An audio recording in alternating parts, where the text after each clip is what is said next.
14 ಕ್ಷೇತ್ರಗಳ ವೋಟಿಂಗ್ ಎಷ್ಟಾಗಿದೆ ಅನ್ನೋ ಡೀಟೇಲ್ ಈಗ ಸಿಗ್ತಾ ಇದೆ. 5 ಗಂಟೆಯವರೆಗೆ 63.90% ಮತದಾನ ಆಗಿದೆ ಅನ್ನೋದು ಈಗ ಸಿಗ್ತಾ ಇರುವಂತ ಡೀಟೇಲ್.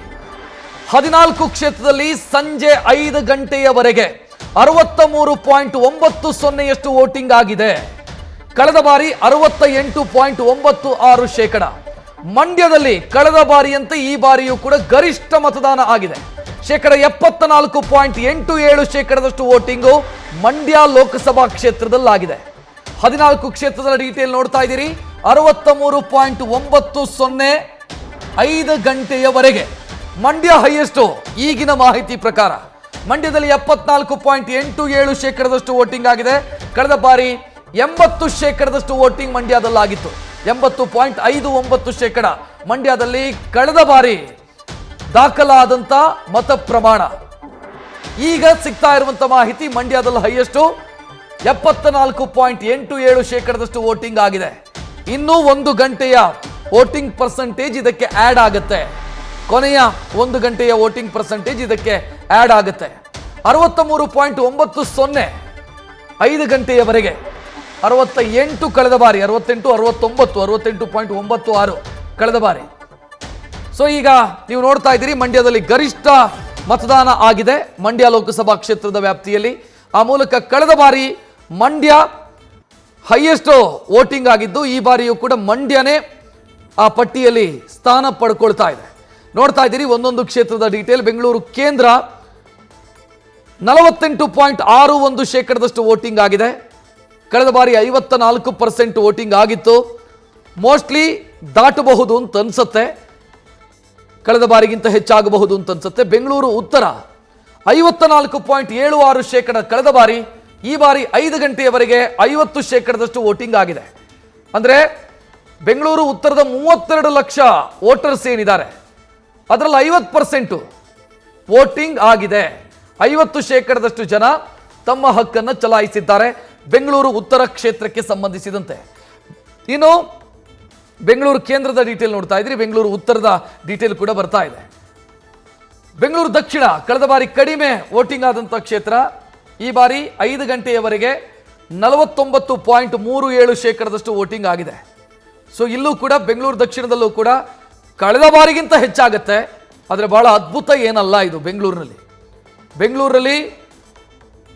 50-55 ಗಡಿಯನ್ನೇ ದಾಟ್ತಾ ಇಲ್ಲ ಅನ್ನೋದು ಬಹಳ ಬೇಸರದ ವಿಚಾರವೂ ಕೂಡ. ಈ ಬಾರಿ ಆದರೂ ಜಾಸ್ತಿ ಆಗತ್ತೆ ಅನ್ನುವಂಥ ನಿರೀಕ್ಷೆ ಇತ್ತು, ಆಗಿಲ್ಲ.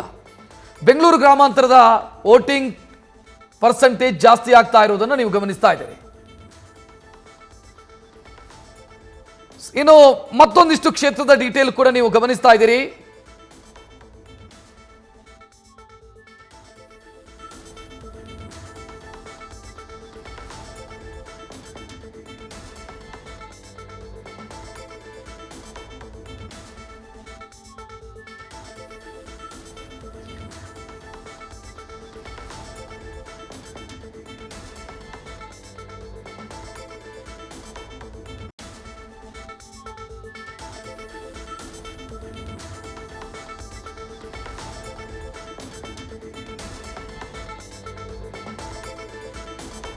ಡೀಟೇಲ್ ನೋಡ್ತಾ ಇದ್ದೀರಿ. 77% ಕಳೆದ ಬಾರಿ ವೋಟಿಂಗ್ ಆಗಿತ್ತು. ಈ ಬಾರಿ 72.10% 5 ಗಂಟೆಯವರೆಗಿನ ಮತದಾನದ ಪ್ರಮಾಣ ನೋಡ್ತಾ ಇದ್ದೀರಿ. ಇನ್ನು ಹಾಸನದಲ್ಲಿ 77% ಕಳೆದ ಬಾರಿ ವೋಟಿಂಗು. ಈ ಬಾರಿ 72.13% ವೋಟಿಂಗ್ ಆಗಿದೆ. ಸೊ ಹಾಸನದಲ್ಲಿ 72% ದಾಟಿದೆ. ನೆಕ್ಸ್ಟ್ ಇನ್ನು ಚಿಕ್ಕಬಳ್ಳಾಪುರದಲ್ಲೂ ಕೂಡ ವೋಟಿಂಗ್ ಚೆನ್ನಾಗಿ ಆಗಿದೆ. 72.13% ಚಿಕ್ಕಬಳ್ಳಾಪುರದಲ್ಲಿ ವೋಟಿಂಗ್ ಆಗಿದೆ. ಆ ಡೀಟೇಲ್ ಕೂಡ ನೀವು ಗಮನಿಸ್ತಾ ಇದ್ದೀರಿ. ಚಿಕ್ಕಬಳ್ಳಾಪುರದಲ್ಲೂ ಕೂಡ. ಇನ್ನು ಉಡುಪಿ ಚಿಕ್ಕಮಗಳೂರು 76% ಆಗಿತ್ತು. ಇವತ್ತು 5 ಗಂಟೆಯವರೆಗಿನ ವಿವರ 72.13%. ಕಳೆದ ಬಾರಿಗಿಂತ ಜಾಸ್ತಿ ಆಗುತ್ತೆ. ದಕ್ಷಿಣ ಕನ್ನಡದಲ್ಲಿ ಕಳೆದ ಬಾರಿ 77.99% ಆಗಿತ್ತು. ಅಂದರೆ ಆಲ್ಮೋಸ್ಟ್ 78%. ಈ ಬಾರಿ 72ರ ಆಸುಪಾಸಲ್ಲಿದೆ. ಕಳೆದ ಬಾರಿ ಎಷ್ಟು ಆಗತ್ತಾ ಅನ್ನೋದು ಪ್ರಶ್ನೆ ಇಲ್ಲಿ. ಚಿತ್ರದುರ್ಗ 70.80 ಕಳೆದ ಬಾರಿ.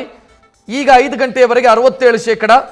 ಸೊ ಇದು ಕೂಡ ಕಳೆದ ಬಾರಿಗಿಂತ ಹೆಚ್ಚಿನ ವೋಟಿಂಗ್ ಟರ್ನ್ಔಟ್ ಆಗುವಂಥ ಸಾಧ್ಯತೆ ಕಾಣ್ತಾ ಇರೋದು. ಮಂಡ್ಯದಲ್ಲಿ 80% ಕಳೆದ ಬಾರಿ. ಈ ಬಾರಿ 74.87%. 87% ವೋಟಿಂಗ್ ಆಗಿದೆ. ಮೈಸೂರು ಕೊಡಗು 69.51 ಕಳೆದ ಬಾರಿ, ಇವತ್ತು 5 ಗಂಟೆಯವರೆಗೆ 65.85 66%ನಷ್ಟು ವೋಟಿಂಗ್ ಆಗಿದೆ ಮೈಸೂರಲ್ಲಿ. ಸೊ ನಾವು ಕಳೆದ ಬಾರಿಗೆ ಕಂಪೇರ್ ಮಾಡ್ತಾ ಹೋದರೆ ಕಳೆದ ಬಾರಿಯಷ್ಟೇ ಈ ಬಾರಿಯೂ ಕೂಡ ವೋಟಿಂಗ್ ಆಗ್ತಾ ಇರೋದನ್ನು ನೋಡ್ತಾ ಇದ್ದೀವಿ. ದೊಡ್ಡ ವ್ಯತ್ಯಾಸ ಕಾಣ್ತಾ ಇಲ್ಲ, ಬಹಳ ದೊಡ್ಡದಾದಂಥ ಬದಲಾವಣೆಯೂ ಕೂಡ ಕಾಣಿಸ್ತಾ ಇಲ್ಲ. ಇನ್ನು ಅದಕ್ಕೆ ಆ್ಯಡ್ ಆಗೋದು 1 ಗಂಟೆ, ಕೊನೆಯ 1 ಗಂಟೆಯ ಪರ್ಸೆಂಟೇಜ್ ಆ್ಯಡ್ ಆಗುತ್ತೆ ಇದಕ್ಕೆ. ಅಂದರೆ 5 ಗಂಟೆಯ ನಂತರ 5ರಿಂದ 6 ಗಂಟೆ ಈಗೇನು ಪ್ರೆಸೆಂಟ್ ನಡೀತಾ ಇದೆ, ಸೊ ಅದು ಒಂದು ಆ್ಯಡ್ ಆಗುತ್ತೆ. ಅಲ್ಲಿಗೆ ಕಳೆದ ಬಾರಿಯಷ್ಟೇ ವೋಟಿಂಗ್ ಆಗ್ತಾ ಇದೆ ಅನ್ನೋದು ಗೊತ್ತಾಗ್ತಾ ಇದೆ. ಅದೇ ಕಳೆದ ಬಾರಿ ಕಂಪೇರ್ ಮಾಡಿದರೆ ವೋಟರ್ಸ್ ಜಾಸ್ತಿ ಆಗಿದ್ದಾರೆ ಈ ಬಾರಿ, ಸೊ ಅದು ಕೂಡ ನಾವು ಕನ್ಸಿಡರ್ ಮಾಡಬೇಕು. ಸೊ ಆ ಕಾರಣಕ್ಕಾಗಿ ಕಳೆದ ಬಾರಿಗಿಂತ ಉತ್ತಮ ವೋಟಿಂಗೇ ಅಂತ ನಾವು ಗಮನಿಸಬಹುದು. ಸಂಜೆ ಹೊತ್ತಿಗೆ ನಮಗೆ ಅದರ ಕರೆಕ್ಟ್ ಆದಂಥ ಸಂಪೂರ್ಣವಾದಂಥ ಅಂಕಿಅಂಶ ಲಭ್ಯವಾಗುತ್ತೆ. ಸೊ ಒಂದು ಸಮಾಧಾನ, ಕಳೆದ ಬಾರಿ ಎಷ್ಟು ಅಥವಾ ಕಳೆದ ಬಾರಿಗಿಂತ ಒಂಚೂರು ಜಾಸ್ತಿಯೇ ವೋಟಿಂಗ್ ಆಗುತ್ತೆ ಅನ್ನುವಂಥ ಸಮಾಧಾನ ಈಗ ಕಾಣಿಸ್ತಾ ಇರೋದು. ಸೊ ಅಲ್ಲಿಗೆ ಚುನಾವಣಾ ಆಯೋಗ ಏನು ಪ್ರಯತ್ನವನ್ನು ಮಾಡಿದೆ, ಆ ಪ್ರಯತ್ನಕ್ಕೆ ಒಂದು ಹಂತದಲ್ಲಿ ಆ ಪ್ರಯತ್ನಕ್ಕೆ ಫಲ ಸಿಗ್ತಾ ಇದೆ ಅನ್ನೋದು ಗೊತ್ತಾಗ್ತಾ ಇದೆ. ಕೋಲಾರದಲ್ಲಿ ಕಳೆದ ಬಾರಿ 77.25, 5 ಗಂಟೆಯವರೆಗೆ 71.26%ನಷ್ಟು ವೋಟ್ ಆಗಿದೆ.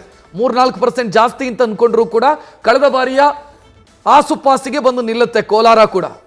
ಸೊ 3-4% ಯಾಕೆ ಜಾಸ್ತಿ ಅಂತಂದರೆ ಲಾಸ್ಟಿಗೆ ವೋಟಿಂಗ್ ಆಗೋದು ಜಾಸ್ತಿ ಯಾವಾಗಲೂ.